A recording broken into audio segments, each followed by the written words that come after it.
Hey you guys, what is up and welcome back to my channel. If you're new, hi, my name is Ashley and welcome to Ashley's Roses and welcome to Vlogmas Day 1. This is my first year doing Vlogmas. I've watched Vlogmas for a long time on other people's channels and I thought that this was the year that I actually do it. If you guys had seen my last video, you would have known that I'm doing Vlogmas. So I'm very excited for this December and I'm excited for you guys to see all of the videos that I've planned. I think you guys will really like them. But for today's video, it is very, very special and I'm so excited for you guys to see it. If you've been following my channel for a little bit or if you follow me on Instagram, you would know that I have my own podcast and it is called Blooming Roses, and it is where we share stories of growth while blooming in adversity. And on each episode, I feature a guest who is very inspiring and has not only impacted my life, but has impacted the community around them. It's been truly an honor and a special opportunity to interview the different guests I've been able to interview. For this month, I decided to do something very special with the episodes, and that is to provide a video version of the episodes of 3 very special guests who you will see this month and one that you will be seeing today. I do not offer the video version of the episodes just because sometimes the video glitches out, but also I didn't want to have more videos to edit and I wanted people to just simply listen to the guests rather than have the visual component. But I do know that there are some people who like the visual component, and I wanted to save that for very special guests. I mean, each guest is special, but the ones that I have interviewed for this month are very special to me. But I do want to note that if you notice any differences between the audio version and the visual version of how they sound or just how they're formatted, it is simply just because they were edited, and the only thing, I want to clarify this, the only thing that I edit on my podcast is only if there is a lag in the video or if something glitches with Zoom, because that's how I interview my guests. If anything glitches, I do cut those pieces out if anything lags or catches or glitches in the interview. But I do not change what the guests say. I do not change anything like that. I just simply take out some of the lags and the glitches, but everything stays the same. So I do not alter their answers or anything like that. So I do want to clarify that if you notice any differences between the videos and audible versions of the episodes. Alright, enough talking. It is time to get on with the interview. So with that said, this week's guest on the Blooming Roses is none other than Justin Baldoni, director of 5 Feet Apart and Clouds, and some of you may know him as Raphael from Jane the Virgin. Enjoy the interview.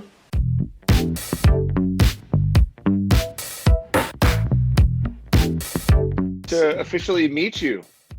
It's so nice to finally meet you too. Thank you so much for taking the time to sit down and do this interview. I really appreciate it, and it's an honor to talk to you. Oh my God, the honor's mine. You've been such a sweet supporter of our work, and I loved watching your reviews of 5 Feet Apart when you did it, and then Clouds. And, Thank you. I try to always say yes to people like you. Thank you so much. And so action.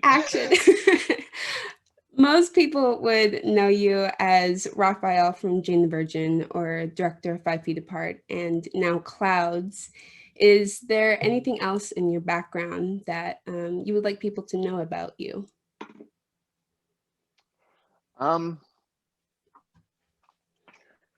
That's a great question. I often don't think of how I want people to know me. No, I mean, I think I don't know, dad to Maya and Maxwell, husband to Emily, you know. Yeah. Just maybe just as somebody that tries to do good with his work. That's really, for me, it's never so much about the projects Mm-hmm. or like the titles of the things. It's about how those things make people feel. Mm-hmm. So yeah, Yeah. person that helps you get all the feels. I don't know. Nothing in particular. Something that really caught my eye over watching some of your work is that you had started this documentary series called My Last Days. And have found each of those episodes to be very inspiring and powerful. What made you want to create a documentary series such as that and focusing on people who are dying or who had terminal illnesses? Hmm. It's a great question, Ashley. For as long as I can remember, I've had this like strange relationship with death, in that I know it's going to happen one day. Mm-hmm. I hope in a very, very long time. And yet at the same time, I have deep beliefs around it and what happens and where we go. And I noticed just that nobody was ever talking about it. Mm-hmm. It's like we're walking around and this is the thing that is the only guaranteed thing that's ever going to happen to us in our lives. And yet nobody really discusses it or talks about it. Mm-hmm. And I also noticed that people who were told that they were dying tended to live differently than the rest of us who maybe were dying just a little bit slower. Mm-hmm. Um, I was raised in the Baha'i faith, and in the Baha'i faith, there's a quote that says, I've made death a messenger of joy for thee, wherefore dost thou grieve? Mm-hmm. And I had a really hard time kind of wrapping my head around like, how is death joyful? How can death be joyful in the eyes of God? Mm-hmm. And the deeper I dug into what my faith said about it, the more it was about how we chose to live that made and impacted the way we framed death. Mm-hmm. So if you live a life, I'll bring in Claire Wineland here, a Mm-hmm. fellow CFer, like a little sister to me. As Claire always said, like, live a life that you're proud of. Make your life a beautiful piece of art. Yeah. And if you're an artist, well, if you're an artist and you have all this gift, this talent and these gifts, and you procrastinate your whole life, and then you find out you're dying and you only have a little bit of time left, and you're rushing to make your art, that death's going to be filled with anxiety, and Mm-hmm. and it'll be filled with this feeling like you didn't finish what you were here to do. Um, Whereas if you spend your life making your art, Mm-hmm. you spend your life trying to fulfill your potential and to figure out why you're here and to make people happy and to impact and make a difference in the world, maybe that also then affects the end. Now, none of us know where we're going, so there's always going to be fear and darkness and anxiety around it. I think that's natural, Mm-hmm. but I think for so many people, it's the attachment to the what ifs. It's the feeling like they didn't accomplish what they were here to do that I think creates so much darkness and pain and fear around it. Mm-hmm. So when I was thinking about what am I here to do? Like, what are my gifts? In my early 20s, I always felt drawn to storytelling, and I loved talking to people.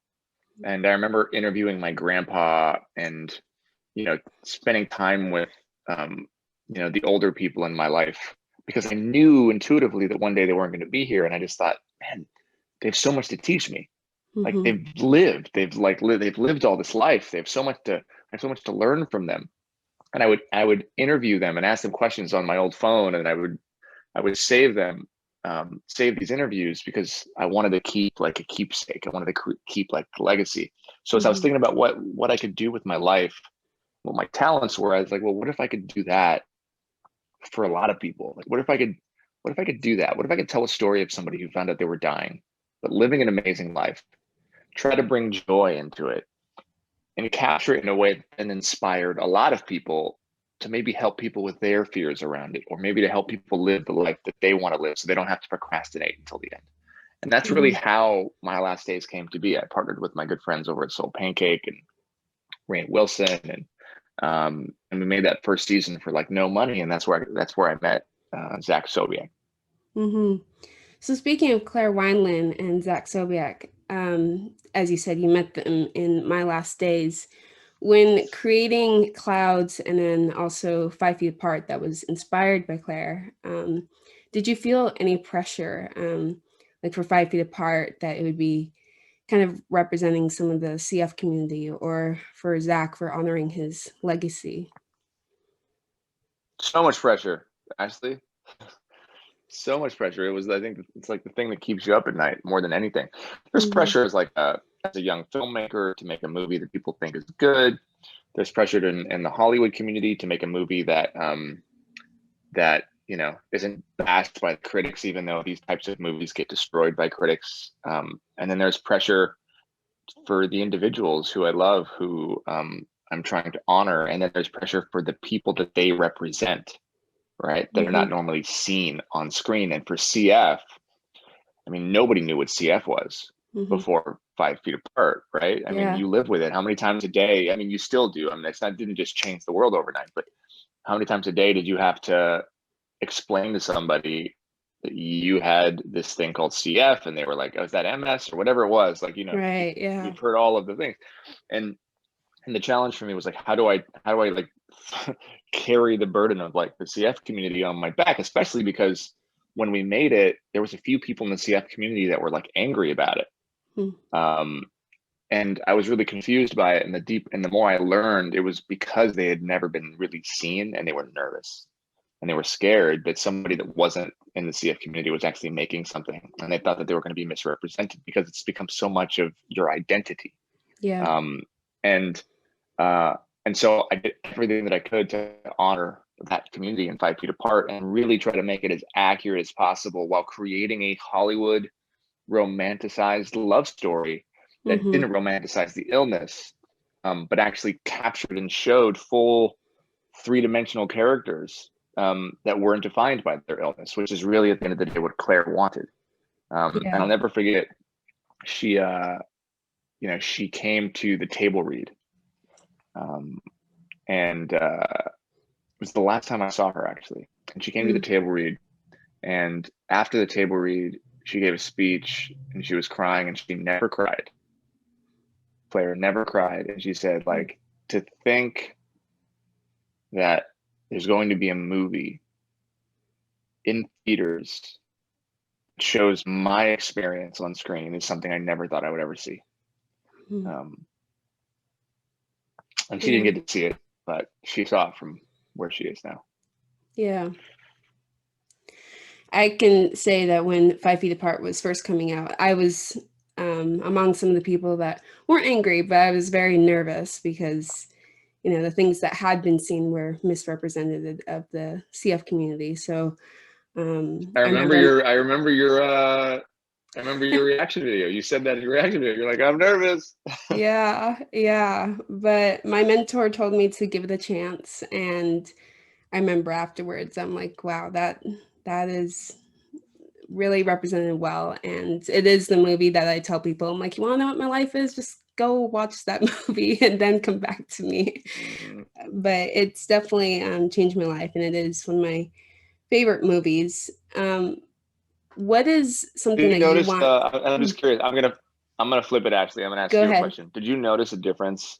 Did you notice a difference? How many times a day you were asked, or how often you were asked about what your illness was once it came out? Like when you said CF, were people like, oh, or like they knew a little bit about it? Yeah. Did anything change? There were a few times that more people, they would say, "Oh, that's from that 5 Feet Apart movie," right? I'm like, "Oh yeah," and then some people would see me and they're like, Yeah. "Wait, you were on Cole Sprouse's Instagram with that video?" And I'm like, "Oh, you saw that?"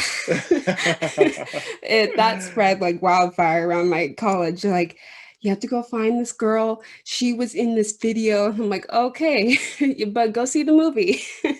But yeah, it was Oh, that's pretty awesome. crazy afterwards, just the response that I got, of people starting to recognize. And some of my friends even said, oh, okay, so I get what you were saying about the past, like, because there's some things I don't talk about because I Mm. don't know how to explain it. But this movie definitely Mm, showed that.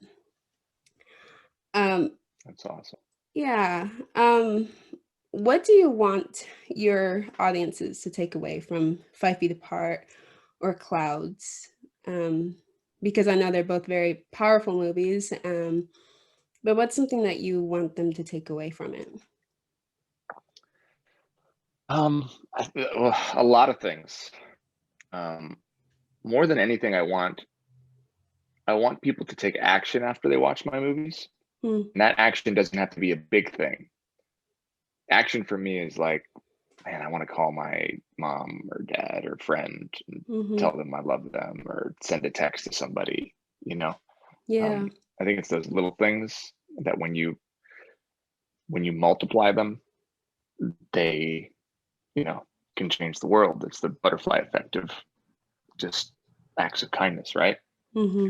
I also I also want people to see that they have the power to make their lives, like Claire Wineland said, a Hmm. beautiful piece of art and something to be proud of.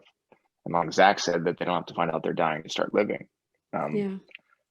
I think that we all wait um, for something, whether it's because we're afraid of success or afraid of failure, um, or because we think tomorrow is a better day to start.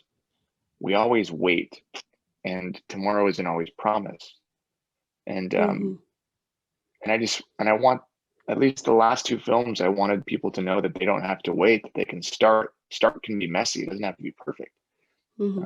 And that's the beauty about life, is that it's imperfect, which is what makes it perfect. But they don't have to wait. They can start, and it's in the starting, it's in the journey that I think you find happiness. And then I also think I want people um, to know that what they're going through, as difficult as it is, other people are going through similar, if not more difficult things.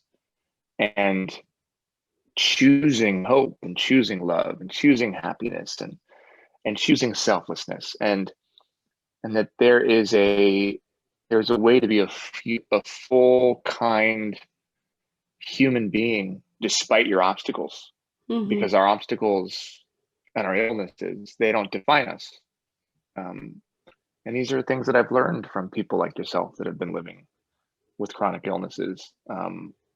And I think that changes you. And so that's one of the reasons why I chose these first two movies to, and as a medium, to tell stories about people who were struggling Hmm. with something, because I think that there's so much beauty in that. Like, to be so young and to have so much life experience, and so much of that life experience to be framed in struggle and in pain, creates a very unique person. And in the By Faith, we're always told that, like, you know, diamonds have to be, put under pressure in order for them to become diamonds, and gold has to be melted in the Hmm. fire, right? And that's so much about what I think a young person with a chronic or terminal illness has to deal with. It's like they become these, like, pressure cooked diamonds that I think have so much to teach the Hmm. rest of us if we can listen. um, so Wow. Yeah, I can definitely say, as a viewer and just seeing your work, it's definitely inspired me, and it's definitely caused me to think about what am I creating, what am I putting out there on social media, and as someone who wants to one day create films, you've definitely inspired me to think about what story do I want to share and how do I want it to affect others. So you've definitely been a huge inspiration in my life and a great encouragement. So I definitely want to thank you for that. thank you, Ashley. You're such a sweetheart. I i uh i just want you to know, Ashley, there was a time that not many people know about, when 5 Feet Apart was coming out, when I felt really, really hurt and kind of, in this strange way, attacked by a Mm, few people um, in the CF community. And I was heartbroken because I didn't have Claire. Claire was like my sister. She was my protector. She was my yeah. girl, and she was the reason why I did this. And we were supposed to be like doing this together, and then she died. Yeah. And I was like, Claire, you've left me alone. What do I say? What do I do? Like, how do I tell them that I'm here to help, that I'm here to like to raise awareness and money, that I wasn't just, you know, trying to romanticize an illness or all the things that, you know, a few of these select individuals were saying. And I'll never forget, it was people like you. And it was like, I remember when the movie came out, I watched a few reaction videos, and then it was people like you that jumped on board, and you were like so supportive and so loving and understanding, and you recognized my relationship with Claire and the reasons why I made the movie, and you were such an advocate for the film that brought me so much joy and so much peace. Because the last thing I wanted to do was make something that would hurt this very community that I loved. And I think that there was so much anticipation and worry about what the movie was going to become. And if it would hurt the you know, the plight of people with CF or help. And I kept saying, like, it'll help, guys, just wait, it'll help. But I remember you were one of the first few voices that really helped calm and ease my anxiety. And I just want you to know that, you know, in the same way that I make movies to affect people, the content that you made was affecting and helping me. And I appreciate that. Thank you. So thank you. So if you ever need me, I'm here for you. I got your back, okay? Thank you so much.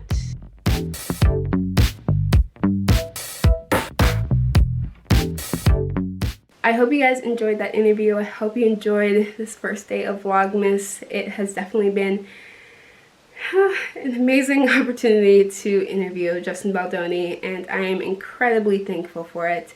And I hope you guys enjoyed the interview, and definitely be sure to subscribe to the podcast. Again, I'll have it all linked below. Be sure to subscribe to the podcast if you haven't already, and don't forget to rate and comment and share it with others.